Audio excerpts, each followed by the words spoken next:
right.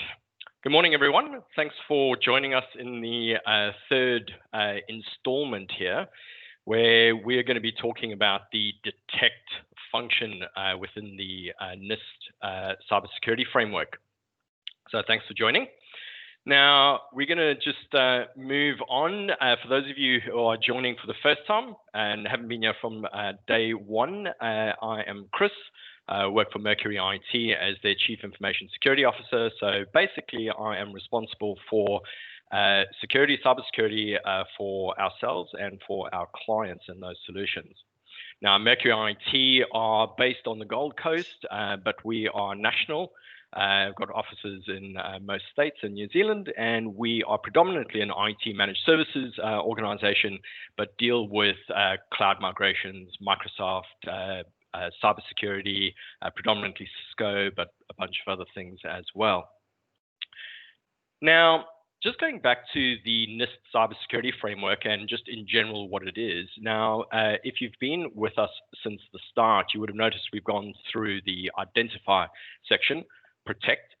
Today we're going into detect, and there's respond and recover. So essentially there's 5 functions. And the key reason why the cybersecurity framework was actually developed in the first place was that security is very complex, and it can be overly complex. And then what happens is most businesses will either have massive gaps, not understand the full ramifications of those areas, or it just becomes too hard. So they don't look at it. So what the cybersecurity framework was designed to do was to be able to articulate in very, very clear English the entire gambit of security. So it puts it within these functions. You can see underneath there are categories, and then within each of those categories, there's subcategories. So there's 108 subcategories in total, but the document itself is not too laborious. You're looking at probably about a 56 page document, which is relatively easy to understand, and you can set this up for your business. Now, like I said, today we're going to move into the detect phase, and we have Matt Carling from Cisco, architect with the Security and Trust organization. Welcome, Matt. Good morning. Good morning, Chris. Good morning, all. Thanks for joining us. Matt, maybe start with just explaining to us what you do at Cisco. Well, it seems like some days I do almost everything, but maybe the mission for our group, Security and Trust organisation, really falls into a bit like yourself, protecting and defending Cisco. Also protecting and defending our products, and ultimately, protecting and defending our customers. So it's a wide range of activities across those sort of 3 missions. Okay, cool. I mean, it sounds like you'd be pretty busy most days. Yeah, so yeah, a lot of frameworks like NIST and other policy guidance to our customers. It's always good that we have a framework, because it helps set the conversation and gives as you say, a framework that people can understand. We can go through and talk about capability around and why things are important to organisations. Cool. I mean, that makes sense. If we look at the detect phase in total, I mean, we've got all those functions, but what is the goal of detect itself? Well, as you said, you can dive quite deeply into the NIST framework, but if you look at the definition that NIST offer for the detect phase, it's actually, I'll quote it here, it defines the appropriate activities to identify the occurrence of a cyber security event in a timely manner. And so there I'd like to just draw out three points to touch on briefly. The first is appropriate activities. The other one is that we're trying to identify events. And the third one is we need to do that in a timely manner. So, right. When we look at appropriate, it's because you've already covered, identify and protect phases. I mean, that really informs, what are the appropriate detections, based on your assets, based on where your data is, because ultimately you're trying to protect, service availability or your data. Right. And we had a conversation earlier in the week as well, talking about like when we were prepping for this, about how important it is then to actually do that identify piece then. Absolutely. If you don't know your network, as the phrase goes, it's how you're going to start the protection phase, and if a malicious actor is trying to steal your data or ransom your data or impact your availability, unless you have a handle on where your assets are and what's important to your organisation, it's you really sort of just taking a best guess at how you're doing protect and detect in that case. No, absolutely. Let's dig into it a little bit more. I think our next one there, if we look at those categories, let me just pop up the slides. We've got anomalies and events, right? So this is looking at understanding the traffic flows that are normal across your network, being able to analyze and understand what those are, especially targets. And again, it comes back to the identify bit. Like, what data do you have? What would be likely targets? And then looking at trying to understand what the impact is if those targets actually get taken down or misused or whatever the issue is. One other point I have put on the slide is alerts and thresholds. Very important. I think we've all been in a situation, or especially when you're looking after a network or infrastructure, when there are too many alerts. And that's what we're talking about, the thresholds, because if there's too many, you get inundated, and eventually you're not actually following through on those alerts because, well, it's just another alert.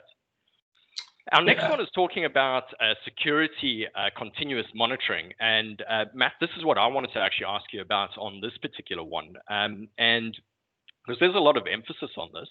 So why is it so important to an organization? Well, the first one is the idea of security monitoring. And so, we talked briefly around, what was appropriate in terms of appropriate detections. And, yes, understanding what is a malicious file or a malicious email or, the malware itself is important. But when we look at events, it's also, everything else in your environment. For example, a logon event is a normal everyday occurrence. But if that logon event is from an employee who's currently on leave, well, that's possibly something worth investigating. So when we look at, the concept of security monitoring, it's not limited to just your security tools. So yes, it's your firewall logs and proxy logs and email servers, but it's also your physical security, badge readers and prox cards. It's, any logs to do with your users' activity, their logon events, what types of apps they're running or what they're accessing, because all of those tied together, those events are what might be, indicate an attack rather than, just an event in isolation. Right, as you point out, it's easy to get lost in the noise. So it's really about understanding which ones are critical that are relating to the protection of, one of your assets. Makes sense. I would think for an organization the size of Cisco's, though, you guys must be going through tons of data. Absolutely. I mean, obviously, Cisco's a large company, and we've got a very reasonably sized security team. So, for us, event monitoring or collection, we're talking about 1.7 trillion network events a day. Almost 8 billion DNS requests, 28 billion NetFlow records. So for people who aren't familiar with NetFlow, I always describe it as the detailed call records for your IP network. Malware and illegitimate traffic can't move around on a network without leaving, a NetFlow record of its activity or IP IPFIX type records. So in terms of visibility, if it's moving on a network, it'll leave a record. We have 13 million IPS alerts a day. So we bring all this in, and then we've got all of our IT infrastructure, all of our server logs, all of our logon events, all of that we then collect, and we use that for detection of anomalous behaviour. Just to tie back, if you're going to detect anomalous behaviour, organisations obviously need to have a good idea of what is normal behaviour. So it's not like you need to be doing this continuously. That's the whole point of continuous monitoring. That it's one of the points rather is you need that baseline if you're going to do some sort of behavioural or anomaly detection based off that. Absolutely. It's kind of on topic here, but maybe a little bit off. But it is a question I do like to ask some of our guests coming on, because when we talk about security and how much money can actually be spent, so budget perspective, right? for a lot of smaller organizations, especially if they've not been a target before of a major incident or breach or anything, it can be difficult to actually justify the budget or get buy-in from the stakeholders to actually spend money in this area. So what are some of the reasons why detection is so important? Well, if we'll take it back to Cisco as an example. Why it's so key for us is because we want to catch the threats before they do us harm, before they cause an impact to a business, and often that's ties to business costs, either to ourselves or worse, in some impact to one of our customers. So if we, recently, we had the advisory from the Australian Cybersecurity Centre on the TTPs, so the tactics, techniques, and procedures that some adversaries are using against all sectors of Australian government and also Australian business. And when you read through that, and I'll certainly share a link, after the event, it's a somewhat technical read. But there are some, even if you just read through the first scenario, which is spear phishing, and malicious links and malicious attachments, which I'm sure we're all familiar with, it actually describes through, how do you detect that? Okay, and then I'll say, okay, here's some, suspicious domains, some suspicious, email addresses that might be sending those phishing emails. And so in our layered defense model that you would have already covered, obviously there's a whole range of defenses against that. But defense is not a 100% game, so you also need to focus on, well, what if it gets through to the endpoint? And you need to do detection, using malware products, anti-malware products on say a Windows or a Mac, endpoint. The point of, back to your original question around the justification, I think when we look at things like breach notification reports and other advisories coming from government, we're starting to get some typical, what's the loss to an Australian business from, and certainly ransomware is well known, and there's been some major incidents, unfortunately, for Australian businesses. We can start to see the business impact, which can be total shutdown for a lot of organisations. So, rooting it back to, unfortunately, some peers in industry and their experiences is probably a useful starting point. Yeah, absolutely. And it comes back to these questions where you say, the board are basically going to turn around and go, there's some questions that generally get asked here. And the first one is kind of like, I suppose, a very general one, which is, are we exposed? Exactly. And then how do we go about even answering that? And that's great. I mean, on the back of that advisory, I think the two big questions that maybe people on this call were asked by their CEOs. And the first one is, are we exposed?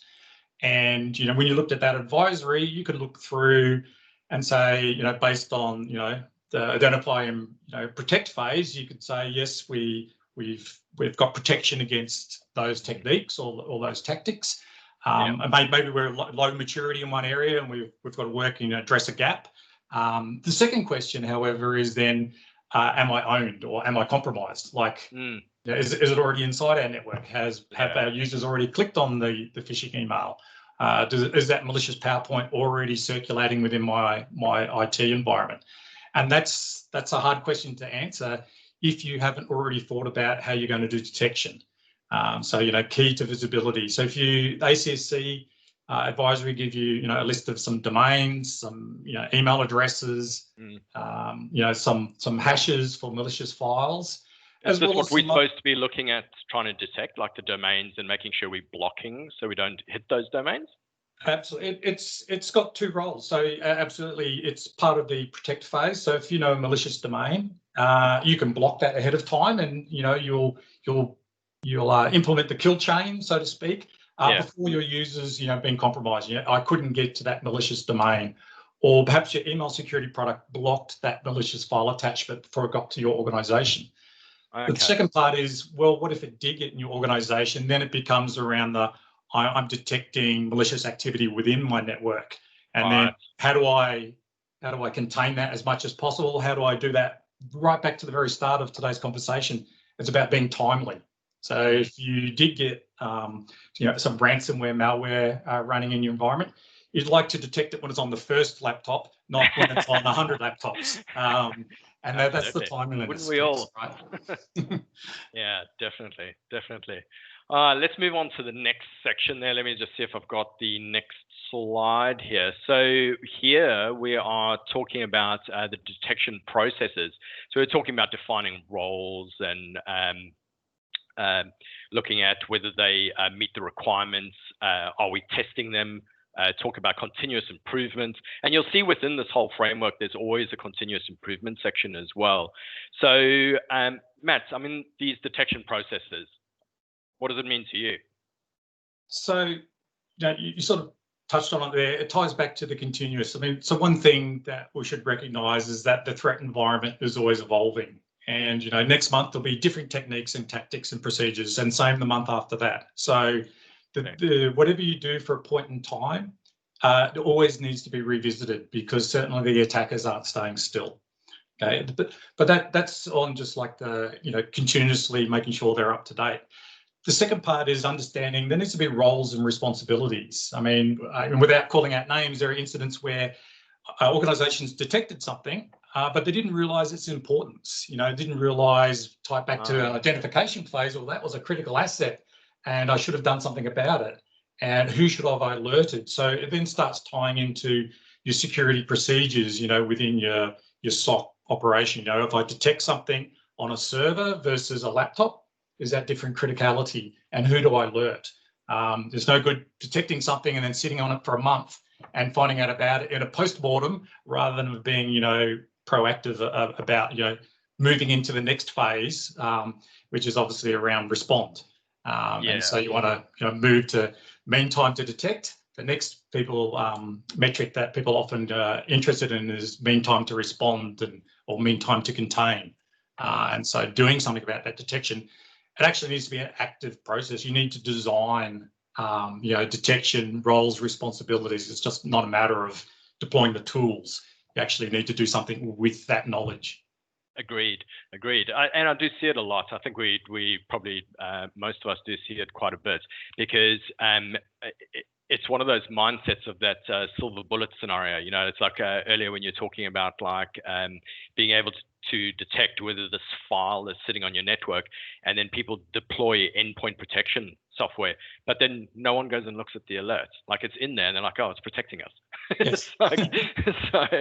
So it does take some forethought and planning, which is why I wanted to go through this whole framework. There's no point just going, hey, go and put like Cisco's AMP over here and go put this piece over there and etc. It just really doesn't work very well, as I'm sure we've seen before. And I just want to it can seem like a lot of work, and potentially it is, but that doesn't stop the thought process around how am I going to address these phases of the NIST framework. And whether you do it in-house with your own staff, or whether you work with a security partner, somebody needs to be, looking at each of the phases and the subcomponents within there. Driving it. And whether you could skills you have in-house, or you augment them with a partner. I mean, that's sort of implementation then. Absolutely. Awesome. Well, thanks so much for joining us, Matt. I think we've had an awesome conversation. Now, guys, don't forget to join us next week. We'll be going into our kind of fourth phase of this. So we will be chatting about the kind of respond phase and moving it on from there. Now, that will be next week, same place, same time. And if you do have any questions in the meantime, like Matt said, he had a couple of links, and we will send that out as a post this meeting, just to show you where those bits we were talking about, the indications of compromise from the Cybersecurity Center, etc.